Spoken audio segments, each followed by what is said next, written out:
Network সমস্যার কারণে সপ্তাহের প্রথম কার্যদিবসে ঢাকা স্টক এক্সচেঞ্জে নির্ধারিত সময়ে ১.৫ ঘন্টা পর লেনদেন শুরু হয়। লেনদেন চলে স্বাভাবিক সময়ের তুলনায় ১ ঘন্টা কম। এই ধরনের ঘটনার পুনরাবৃত্তি রোধে ৩ সদস্যের কমিটি গঠন করেছে ডিএসই। এদিকে রোববার সূচক কমার পাশাপাশি ডিএসইতে কমেছে লেনদেনও। যান্ত্রিক ত্রুটির কারণে রোববার সকাল ১১টা ৩০ মিনিট পর্যন্ত বন্ধ ছিল ঢাকা স্টক এক্সচেঞ্জের লেনদেন। এরপর লেনদেনের শুরুতে কিছুটা ইতিবাচক থাকলেও দিন শেষে সূচক কমেছে ৩৪.৪৪ পয়েন্ট। এ সময় ডিএসইর সূচকের অবস্থান ৫,১৬৫ পয়েন্টে। ডিএসইতে কমেছে লেনদেনও। আজ মোট লেনদেন হয়েছে ৩১১,৬৬,০০,০০০ টাকার শেয়ার। আগের দিনের চেয়ে লেনদেন কমেছে ২ কোটি টাকা।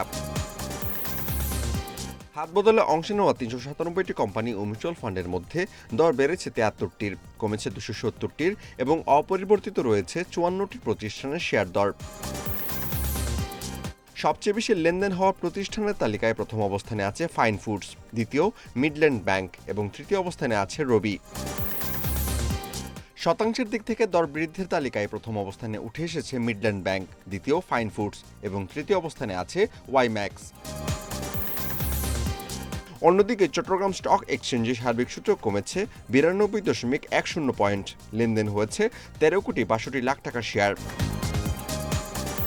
Amirul Islam, independent news.